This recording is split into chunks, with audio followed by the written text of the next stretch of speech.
Struggling with weight loss? Prolon's 5-day fasting mimicking diet is a clinically developed nutrition program designed to promote fat loss while protecting lean body mass.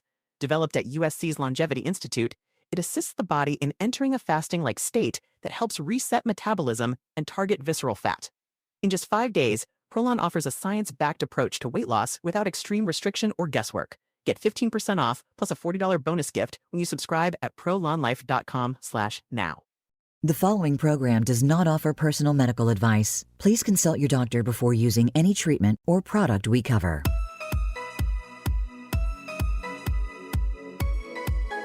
Welcome to Go to Health Radio with your host, Jonathan Marks. We provide a welcoming environment where experts educate you on important health topics, answer your questions, and provide information from which you can benefit in consultation with your doctor. And now, here is Jonathan Marks. Hey everybody, this is Jonathan Marks. Welcome back to Go to Health. I hope you're having a good week. We've got an interesting show today. I know that many of you are aware of medical marijuana and CBD, which is cannabidiol, which is the non-psychoactive form of marijuana. And they're hot topics in the news and in medicine in terms of what marijuana and hemp can do for you medically. And did you know, though, that there are foods that can give you the same benefits that cannabidiol can? And we want to talk about those kinds of foods today. So these are foods that can be good for your health, good for your mind and your mood. And so these are called cannabinoids, and cannabinoids exist not only in marijuana, but they also exist in foods. And I didn't know that. And there's a new book that's recently come out, which I will show you today. It's called the Cannabinoid Cookbook. It's right here. And it's by Dr. Joseph Feuerstein and Chef Daniel Green. They've been working together for quite a number of years. They have ongoing shows, which we'll tell you about during the rest of our show today. But we really are going to talk about identifying which foods have cannabinoids and how you can put them into your diet to help you with your health. So I want to welcome today Dr. Joseph Feuerstein. He's got a wonderful background. He was born in England and studied medicine at the University of London and business management at Cambridge University. He completed a rotating internship in general and trauma surgery at the Tel Aviv University Tel HaShomer Teaching Hospital, and he served then as a combat physician in 2 elite units of the Israeli Navy, where he's still an officer in the reserves with the rank of captain. He came to the United States in 2002 and completed an internship and residency in family medicine at Columbia University and Stamford Hospital, that's Stamford in Connecticut, Stamford Hospital Family Medicine Residency Program.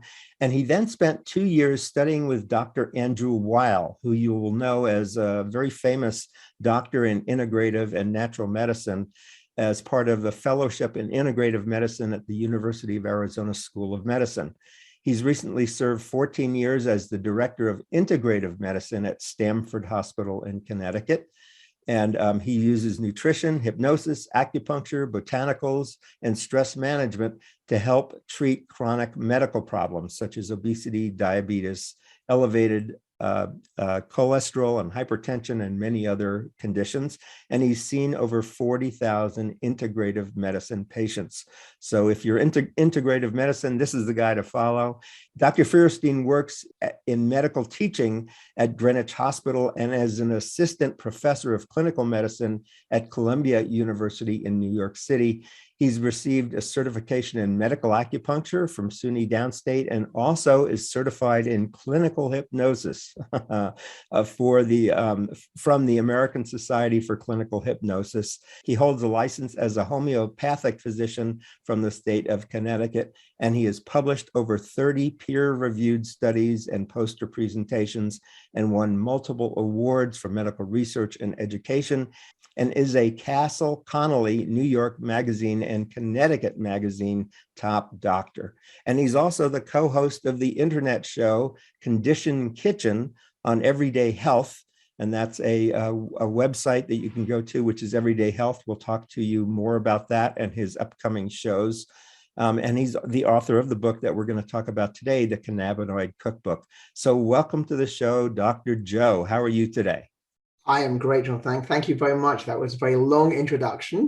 I apologize to the listeners. I already had enough of myself.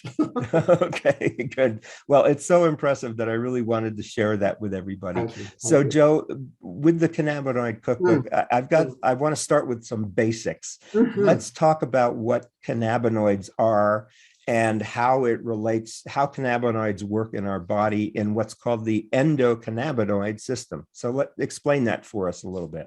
100%. So from a historical point of view, I think we want to kind of big picture this.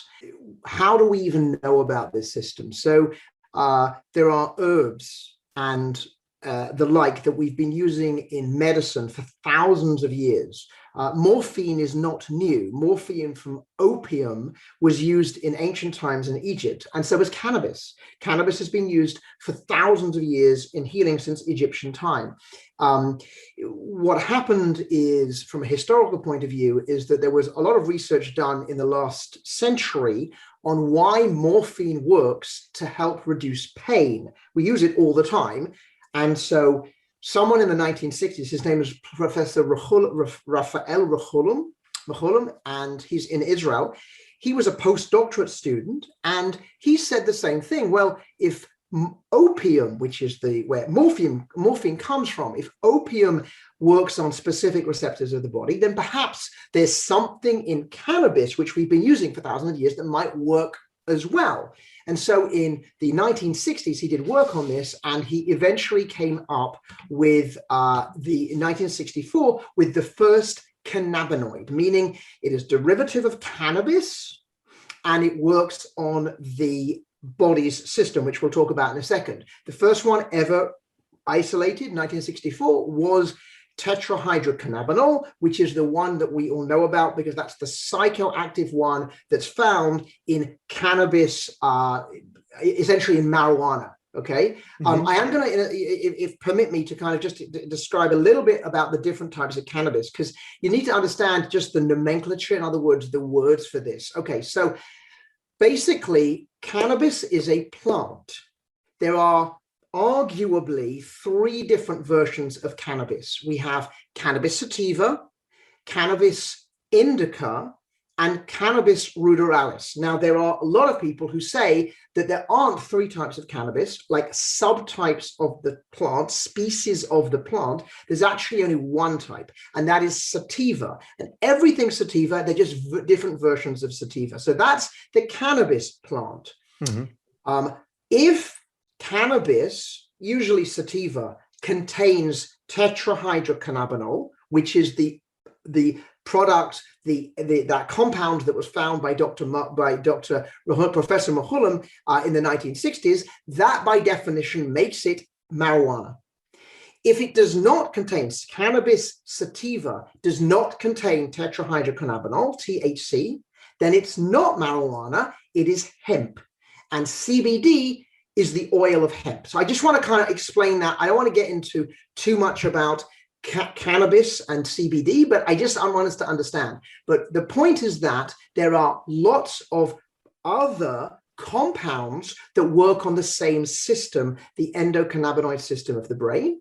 And so basically, Dr. Rechulam, that's where it comes from. Professor Rechulam, in fact, in the 1980s, they found the receptors in the CB1 receptors found in the brain.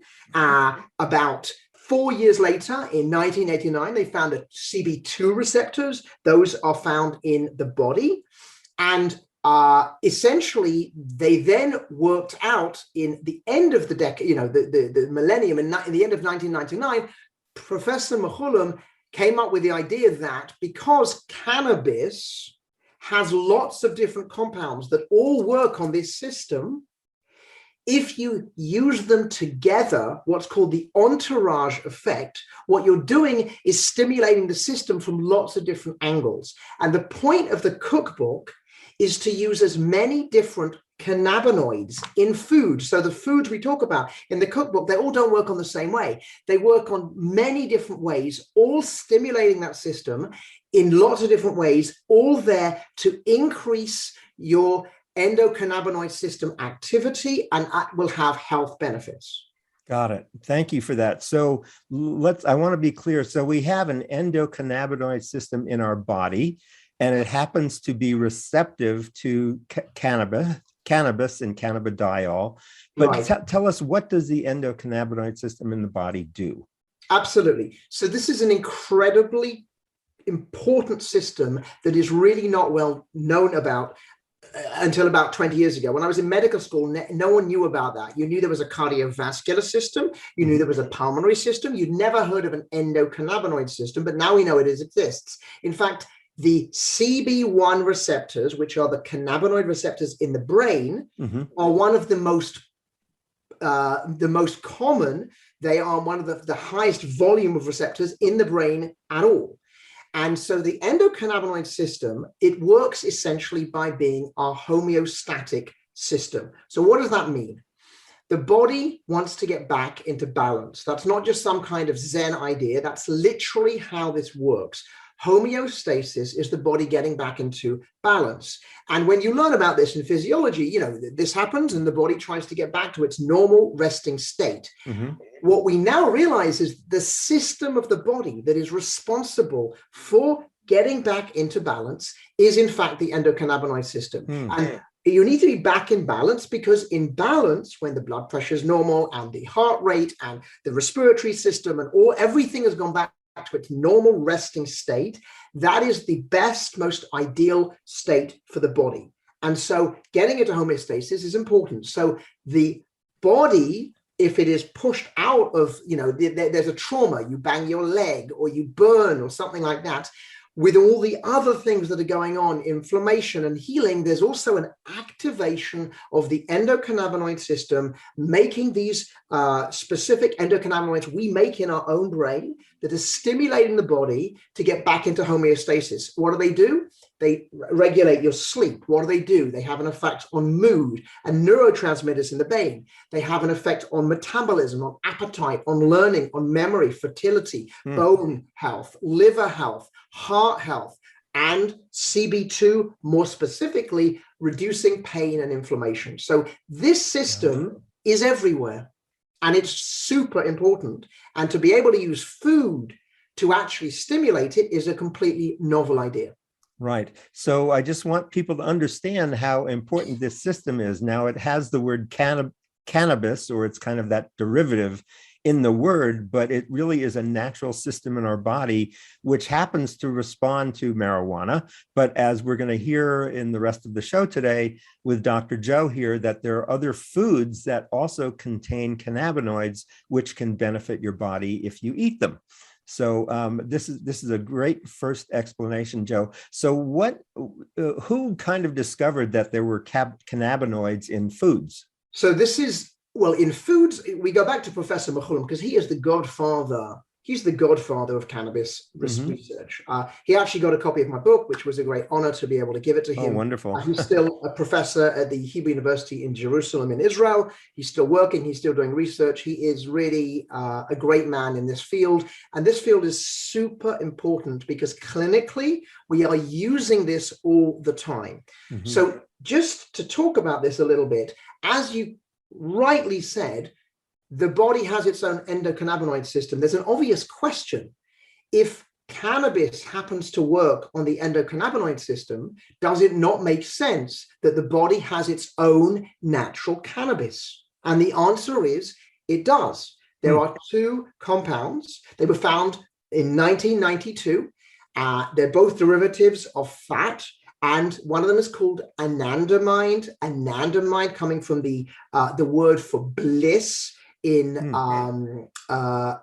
Sanskrit, and the other one is 2-AG, 2-arachidonyl glycerol, and they are actually found in the body. And so when the body has to stimulate the endocannabinoid system, it does through not by making you go and smoke marijuana. The body makes its own cannabis. That's what basically what it does. So what happened is, as they looked more and more at the cannabis plant, they started to realize that there aren't just CBD and THC. There are lots of other cannabinoids. There's beta-carotene, that's a cannabinoid. There are terpenes, they're cannabinoid, they're derivatives. There's cannabinolic acids, there's cannabigerol, there's all these other compounds that all work on that. But what's the new thing was that what we realized was that this is essentially myself and Daniel, is that there are many foods, a lot of them are spices, that contain the same cannabinoid as found in cannabis, which is beta-carotene. And there are a lot of the substances, a lot of the foods we're talking about are high in beta-carotene. But as I said before, that's not the only way to do this. You want to stimulate the system in as many different ways at the same time to augment the effect. And that is the entourage effect that we're going for. Got it.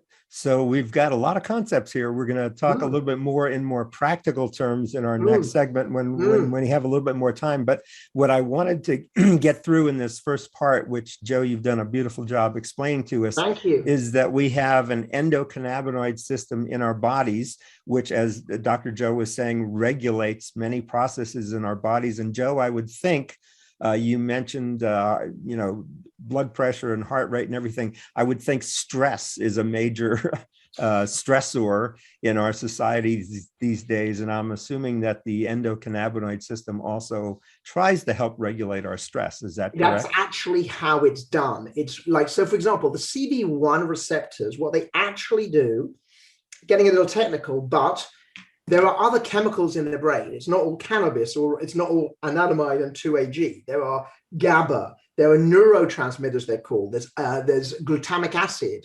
All of these things, they have stimulatory effects or inhibitory effects. They either wake you up, acetylcholine, or they relax you. It turns out that the CB1 receptors actually modulate the effect of all the other neurotransmitters in the brain. So it is an incredibly important system, and it's one that we didn't really know that much about. So during stress, you think the different neurotransmitters in the brain are not going all over the place. We know they're going all over the place, and what's trying to get them back into balance, because my friends, the most important word is homeostasis, going back into balance, is your endocannabinoid system. So that's the reason why people will be using cannabis, they'd be using CBD, they'd be using any cannabinoid to stimulate the ECS to try and get the effect of getting back into balance and reducing their stress. Good. That's great. And the wonderful thing that we're going to be learning on this show and from the cookbook that you've created is we can now get some of these same effects, not only from marijuana, but the foods we eat. Absolutely.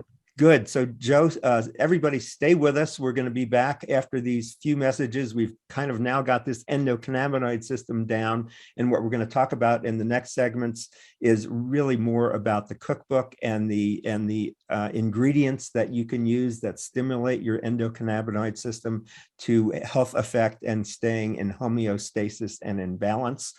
Again, this is Jonathan Marks with Go to Health. You can watch us at gotohealthmedia.com. We have all our videos there, and you can listen to us on Voice America as well as 7 other podcast networks. Stay with us. We'll be back for segment 2, and we'll be talking with Dr. Joe Feuerstein, who's written the book, The Cannabinoid Cookbook. Stay with us. We'll be right back.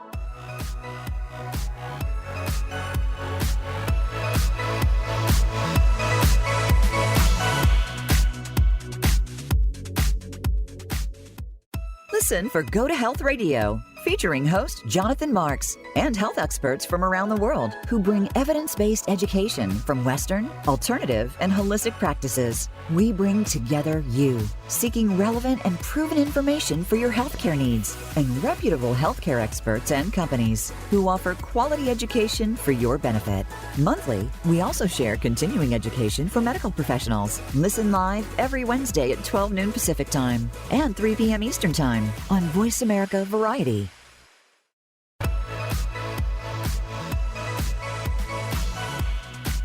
You are listening to Go to Health Radio. To reach Jonathan Marks or his guest expert on the live program, call in to 1-866-472-5788. That's 1-866-472-5788. You may also send an email to jonathanmarks@gotohealthmedia.com.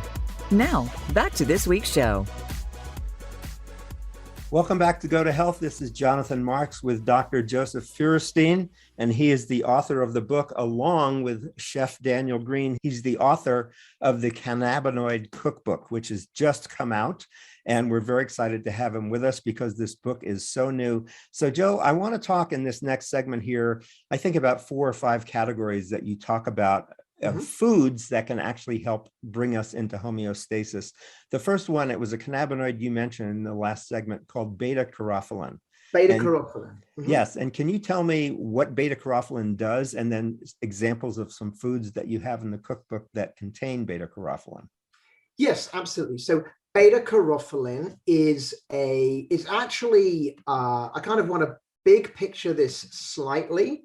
Please. Because what we want to talk about a little bit is essential oils. So again, my training is integrated medicine. So I don't use medications to treat patients. I use natural approaches. And one of them, certainly, especially in the realm of infection, is to use essential oils. So there are a number of families of plants that make these oils. Many people have heard of chamomile oil, or you've heard of tea tree oil, or you've heard of eucalyptus, etc. So these are all essential oils, and they have all clinical effects on the body. So there is an essential oil that's found in cannabis. It has its own essential oil because it's one of the plants that has it has these aromatic oils. They contain these terpenes, which are active ingredients that have effects on the body. And the one found predominantly in cannabis by weight is, in fact, something called beta-carotene.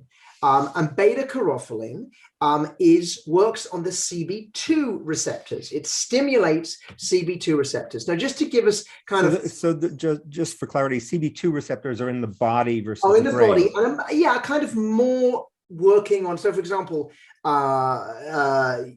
you'd be looking at this more to stimulate the CB2 receptors. They have less of an effect on the brain. It has a lot of effects on the body, but one of the reasons why the CB2 receptors are important is because we think that they help with reducing pain, reducing inflammation. And so that would be one of the ones that you look at. So when you look at cannabis, the main fat plant of cannabis, Cannabis sativa, what you've got is the percentage in the essential oil of the essential oil that's made of beta-carotene is between 4 and almost 40% of essential oil of cannabis is beta-carotene.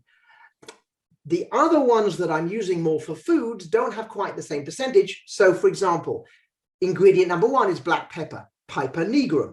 Piper nigrum has about 8% of the black pepper oil.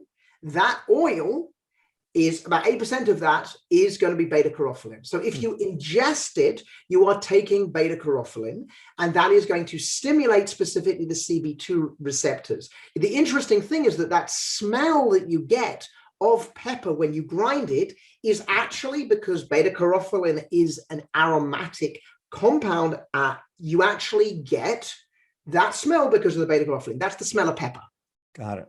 So, there are other foods in the book that also are high in beta-carotene. Rosemary, another beautiful herb. Cinnamon, another one. All of these, they are stimulating CB2 receptors specifically through beta-carotene. And what you're trying to do, and this is the beauty of the recipes, that's why I work with this celebrity chef, Daniel Green, is he puts together as many of these compounds, as many of these ingredients at the same time. So you're not just going to have black pepper, you're going to have black pepper encrusted cod with rosemary and cinnamon and turmeric and truffle oil. You're having a rich endocannabinoid, a rich cannabinoid diet, and that is stimulating the endocannabinoid system from as many ways as you can at the same time. Right. So, Joe, I wanted to ask you, so you mentioned that the CB2 or the cannabinoid receptors in the body, an important function is to reduce inflammation. Can you talk very briefly about the role of inflammation in disease? Because I know that, at least I've learned that inflammation is such a big part of what disease is. Can you talk about that a little bit? Sure. Inflammation is a normal response of the body. So inflammation actually is a healing response. When we bang ourselves, the body has a very limited repertoire of what it does when something happens. So if you bang yourself, burn yourself, twist something, etc., there is an immediate release of inflammatory mediators in the area to get blood supply there, because you're going to need blood to bring nutrients to allow for healing. Right. Lots of other things going on, and to get the immune system there. So all of this is happening, and it's red, swollen, and inflamed. The problem in disease is that it's overdone. You have too much inflammation. The cascade is therefore not useful, because some disease process has caused it to continue and continue. And that, for example, inflammation in the blood vessels, that's chronic inflammation, lots of things cause that, is associated with increased risk of heart disease. So inflammation is normal. Too much inflammation is bad. Reducing the inflammation through using the endocannabinoid system, specifically CB2 receptors, is a good thing. Great. Thank you for that explanation. Now, another ingredient I want to bring up here, and it's many people's favorite. Let's talk about chocolate. We love chocolate. So chocolate is, I mean, I could give you a half an hour just on the natural, the benefits of chocolate. But basically, Theobroma cacao is chocolate, and it's been used since Mayan times. In Greek mythology, the gods drank ambrosia. In Mayan mythology, they drink chocolate, good for them. And what's really interesting is you always, in integrative medicine, you always want to know, our forefathers, our ancestors as humans, what were they using this herb for? Because they were using it for thousands of years. They probably worked something out. So it's always useful in integrative medicine to know what was the original treatment, you know, how do we use this particular herb, spice, or compound? Chocolate in Mayan tradition was used to reduce inflammation and fevers. Because of the anti-inflammatory effect. And now we have a better idea and understanding. It's probably working on the CB, the endocannabinoid system. So chocolate has a completely different way of working on the endocannabinoid system. And it works like this. We make, you know, more in the anandamide works in the brain. That's stimulating the CB1 receptors. You make this stuff, you need to get rid of it. If not, the receptors they're continuously stimulated. Okay, so the body has to get rid of this. This is no different from, we take antidepressants, and they work by inhibiting the breakdown of serotonin, and that's what keeps our mood good. So what gets rid of anandamide in the brain? What gets rid of anandamide are two enzymes we make in our body. One, they're called the FAAH enzymes. One of them is called N-linolyl-ethanolamide, and the other one is called oleoethanolamide. And they are the two enzymes that break down anandamide. Well, it turns out that the enzyme FAAH, which is which makes those compounds, basically is inhibited. So let me just explain. Those compounds are found in chocolate, and those two compounds, they inhibit the breakdown enzyme that breaks down anandamide. Got it. Okay, so to go over again, we have compounds in chocolate that work in the same way as an SSRI in depression prevents breakdown. Chocolate has those two compounds. They prevent the breakdown of anandamide by an enzyme we have in our brain called FAAH. And therefore, the anandamide levels stay high, and we stay happy. You know, and that's the experience that many people have with chocolate, is that happy. Now, when we're talking about chocolate, just to clarify, we're not talking about milk chocolate. We're talking about literally cacao, which is from Theobroma cacao, which is the name of the plant. Milk chocolate, you've now added a whole lot of milk fats. That's not necessarily making it healthy, it's making it unhealthy.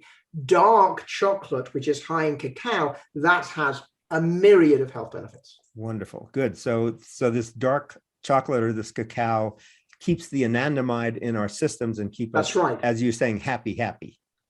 Yeah, that's right. Good, great. Okay, let's talk about another ingredient. And I know this has been big in the news, and many people talk about this as turmeric.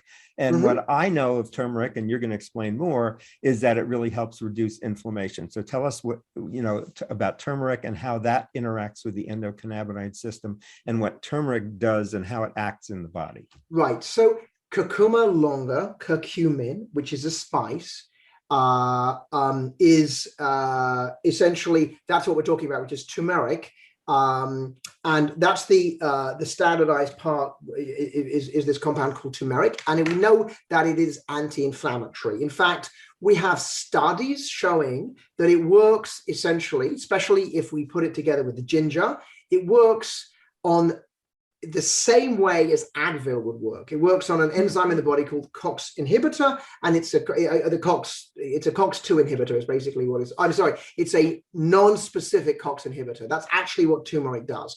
That's what it does in terms of inflammation, which is why everybody loves it so much. The issue with turmeric is that it's not well absorbed from the gut, and so you have to add black pepper, ironically enough, because black pepper contains its own cannabinoid, beta-carotene, but it will actually increase the effect if you add black pepper, specifically piperine, which is a compound found in black pepper. You add that to turmeric, and it will make the turmeric better absorbed by the body to get a higher level to help with the inflammation. To your question, though, how does it work on the body? So turmeric actually is a cannabinoid, absolutely, it has cannabinoid-like effects, but it works a little differently. It's actually inhibiting CB1 receptors.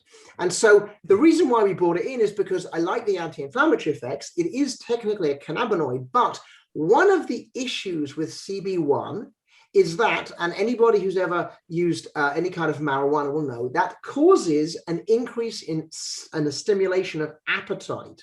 And so the postulation with turmeric is by reducing the activity of the CB1, you're reducing the appetite, and that may have an effect on weight loss. And that's kind of, I mean, turmeric probably has other ways that it might affect weight loss, but just in terms of the endocannabinoid system, too much CB1 may not be a good thing. So I like, in Chinese medicine, balanced yin and yang. So I'm not giving you too much yang. I'm giving you some yin as well. You have a little bit of inhibition of CB1 in the turmeric because it can't all just be as much as possible. Right. Now, let me ask you a question. From what you're talking about, should people start taking tablespoons of pepper and turmeric? I mean, how do we do this? How do we ingest this? What's the productive way to ingest these things that will give you an effect? Right. So I'll tell you the Ayurvedic, that's Indian medicine. The classic way in Ayurveda that they take turmeric is not in a pill form. What they do is they take a lot of Ayurveda is vegan. So they have a nut milk, an almond milk, a coconut milk, rice milk, whatever it is. It could even be hemp milk, I suppose. And they put in a teaspoon of turmeric. And that is classically how this is done. Mm-hmm. If you want to start taking supplements, then you take probably no more than a gram of turmeric, and it is more effective if it has black pepper derivative called piperine in it to help with its effects. I love the idea of food. So if you can take turmeric and you can put it in your food and you can drink some every day, a la what the Ayurvedic physicians do, I think that that's great. Just one thing to remember, when you're taking it at those doses, it will interact with other medications. If you are on blood thinners, you need to be careful. If you are on Advil, or you're on aspirin, or you're taking Motrin, or any of these things, it will interact and it can cause bleeding. So you need to be careful when you're taking it at the dose you are describing, what I'm describing. When you're cooking with it, and you're using it in food, you're not at that same dose. But if you're putting a teaspoon of turmeric, you're getting to grams of this. Now you need to be careful about interactions. Got it. Okay, so good. So really, it's don't go whole hog on this thing, but as Joe is talking about, we want to be in homeostasis, in balance. So let's not overdo it. Okay, let's talk about flax, because I know flax is another big ingredient in your cookbook. Let's talk about flax. Flax is great. Flax, actually from Roman times, has been used, and flax, I love the name. The name in Latin is Linum ustatissimum. if I said that correctly. And what it actually means in Latin is the most useful. Why? Because flax is a food, ground flaxseed. We all know about that. Ground flaxseed helps lower cholesterol. It helps satiate to lower weight. It helps with reducing blood sugar. That's just ground flaxseed. You have flaxseed oil. That's full of omega-3s, plant omega-3s. And obviously flax is very useful, as the Romans said, because it's used also to make rope and to make linen and all of these things. They all come from flax. So this plant is extraordinary.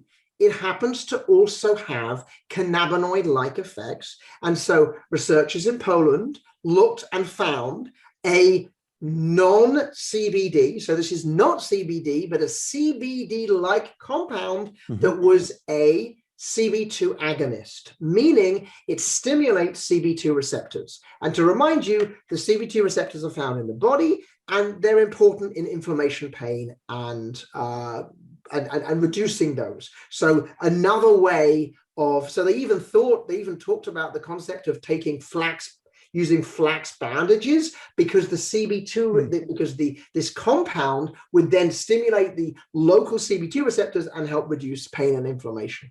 So that brings up a question.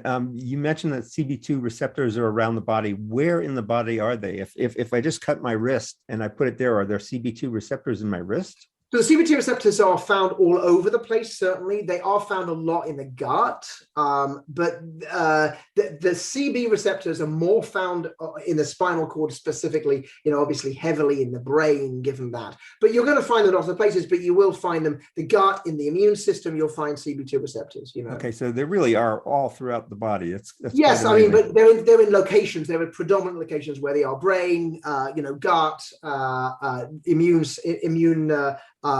tissue.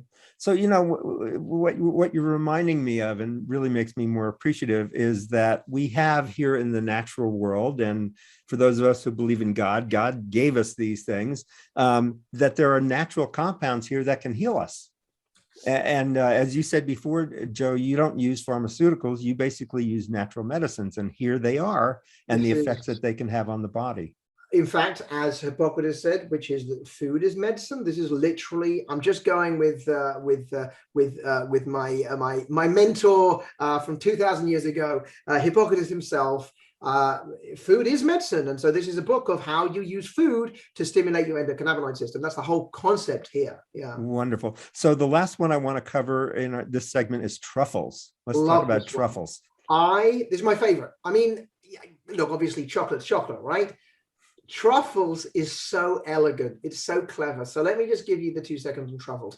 They are a fungus. Literally, they're a fruit-like part of a fungus that's growing under the ground, and it's basically associated with the roots of oak trees. They grow the actual truffles that we eat are not the roots. We're eating the fruiting body that allows all of the spores to then go and go and propagate all over the place. Anyway, so and they essentially have a symbiotic relationship with these oaks. And what happens is they increase the surface area of the roots of the oaks. So the oaks can then get more nutrients and fluid and liquid and good stuff from the soil. And they get all the benefit of being on these oak trees and getting nutrients there. And they are obviously the diamond of the kitchen. There are different types of black truffles, white, summer, burgundy, and they're extremely good and important in cooking. So Daniel, this is one of his favorite oils. They are a complete protein, meaning they have all the amino acids that you need as a human. But what I love about them is what they actually do to the endocannabinoid system. There is a saying in integrative medicine, which is that nature does nothing uselessly. There's no reason for something to happen in nature unless there's a reason for it. Nothing is useless. So when you take a truffle and you cut it, essentially the truffle has anandamide in it. It actually has anandamide. It has the Bis molecule. It is a CB1 receptor. By the way, anandamide doesn't just work on the brain, CB1, it also works on CB2. So anything that's going to increase anandamide is good because it's a CB1 and a CB2 agonist, meaning it stimulates those receptors. So Everybody knows that if you want to get truffles, you get a truffle pig, and they go and look and they smell these truffles, in in Southern Europe, and they will find them. And then the truffle pigs go wild. In fact, there's a new thing where they have to get dogs, not pigs, because the pigs are going to eat all the truffles. Mm-hmm. And the question, and this is why nature does nothing uselessly, is why is there anandamide in a truffle? The truffle's not getting anything out of it, right? Well, it's full of anandamide. It hasn't got an endocannabinoid system. It's a fungus. So why is it full of anandamide? It isn't for the truffle at all. It's for the pig, because the pig is looking for the truffle to eat the truffle, because it's going to want to get a hit from the anandamide. And what does the truffle get out of this? The pig eats the truffle, and the spores then go through the gut, and the pig then goes and does its business, and there's feces all over the place, and the whole of southern France is full of pig droppings that are full of spores, which propagate the spores to other areas, and so the truffles get all over the place. That is why nature does nothing uselessly. Very good explanation. That's great. So so truffles have what kind of effect? So they will stimulate CB1 and CB2 receptors. They are an agonist, meaning they stimulate anandamide. They're full of anandamide is what they are. So you're having them, you're doing, you're working. So again, the different foods in the book are having different effects. Some are CB1 agonists, some are going to stimulate the system, some are going to reduce they're going to increase the levels by blocking enzymes. And this one is pure anandamide, the bliss molecule. That's why truffles are great, and the truffle oil is great to cook with, and it's going to stimulate CB1 in the brain, CB2 in the body. It's all good. So when we talk about CB1, just so I don't get confused, and truffles, are we talking about it being psychoactive? I don't think so. What effect is it having in the brain, in the CB1? So it's stimulating the CB1, but never to the extent that you're going to get, this is degrees. You're not going to be at the same degree when you're sitting there and you're taking cannabis, sativa or indica, and they're full of THC. THC is a very strong CB1 agonist. It's going to stimulate the CB1 receptors very strongly. You're taking quite a high dose. If you're taking 10 milligrams of THC, which is what people buy when they buy medical marijuana, or 5 or 10, you're taking a lot and you're going to get that effect. Truffles are stimulating it, but at a much lower level. Okay. Again, the concept of the book is to stimulate this system in 17 different ways. And, not 17, but that's the point. The point is to use these different substances, all of them food, to stimulate your endocannabinoid system using the cascade effect, hitting it from here and from here and from here and from here and from here. And if you are taking CBD, or you are taking medical marijuana, or you're taking recreational marijuana, this is only going to enhance the effect. It's not, it's fine. You go right ahead. It's only going to make it better. Okay, good. All right. So we're talking with Dr. Joseph Feuerstein. He's the author of the book with Chef Daniel Green. It's the Cannabinoid Cookbook. We'll be right back after these messages to talk with Joe about next steps you can take to start using the ingredients, and also where you can buy the book. Stay with us. We'll be right back. Join Rebecca Hall-Greider every week for her new podcast, The Author's Journey. Spend some time getting to know best-selling expert authors, discuss and listen to their journey, and find out what works for them and what hasn't. If you're an aspiring author, you'll want to hear their amazing tips that help you in your own author's journey. Each program helps you discover your own gifts and bring them and your message forward. The Author's Journey. Listen for new episodes on the Voice America Variety Channel.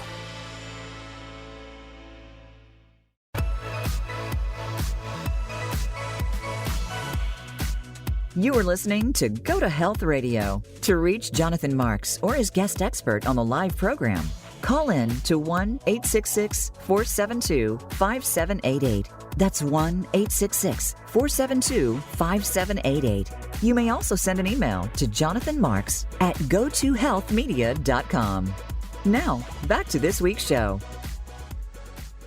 Welcome back. Jonathan Marks with Go to Health. We're talking with Dr. Joseph Feuerstein, and he is the author of the book, The Cannabinoid Cookbook with Chef Daniel Green.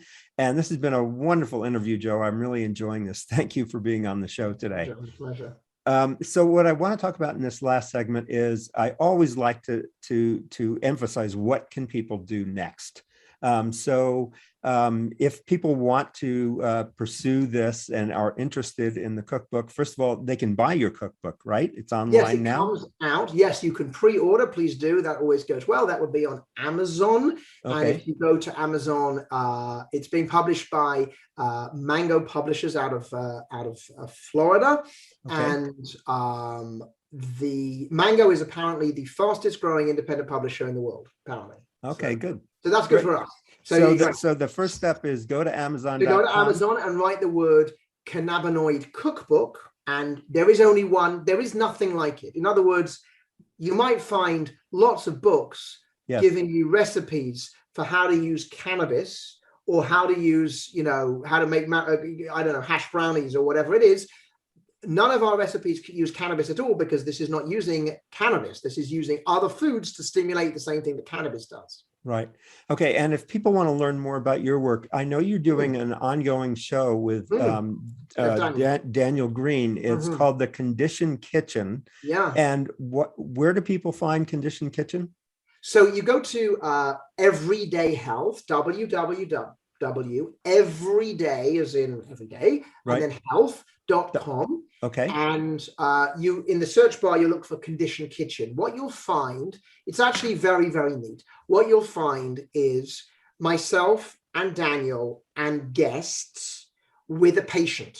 So the one that just came out in December was a lady with diabetes. And I tell her what foods she should eat. And Daniel teaches her how to cook those foods. And because like many people, she's got weight challenges and she's got a not always healthy relationship with food. Mm-hmm. We also have a nutritionist who is specifically looking at mindfulness eating.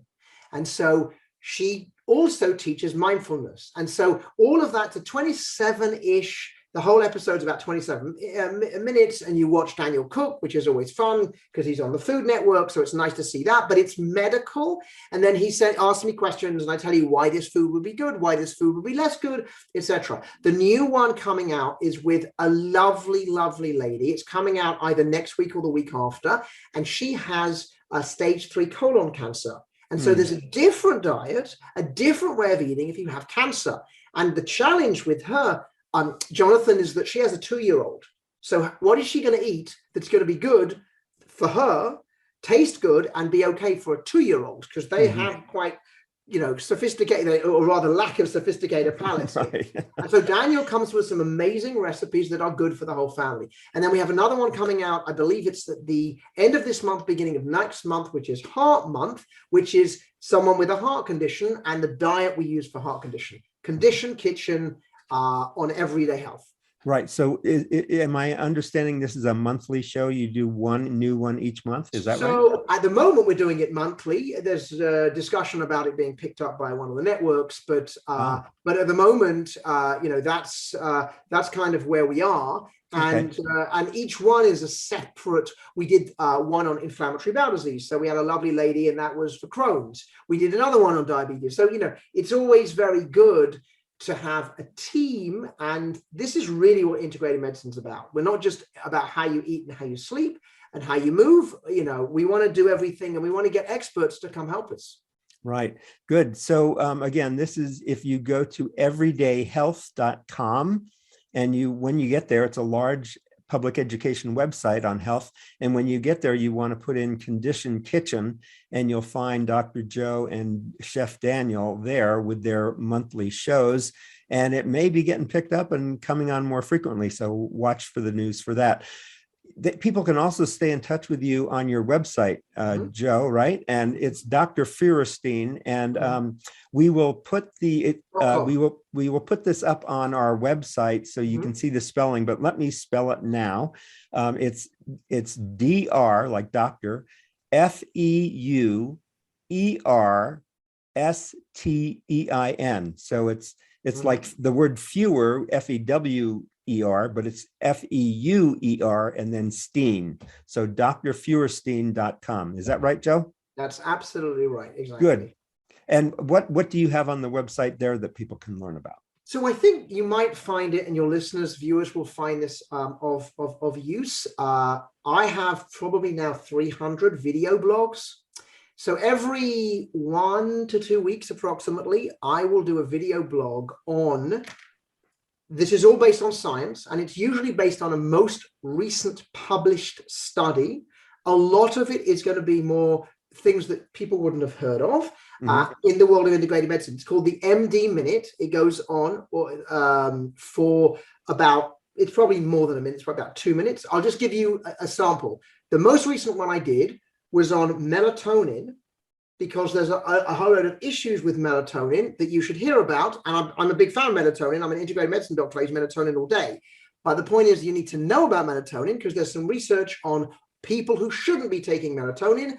Go watch the video. It's on YouTube as well. It's obviously on, it's on my LinkedIn. It's on my Facebook. It's on my Twitter.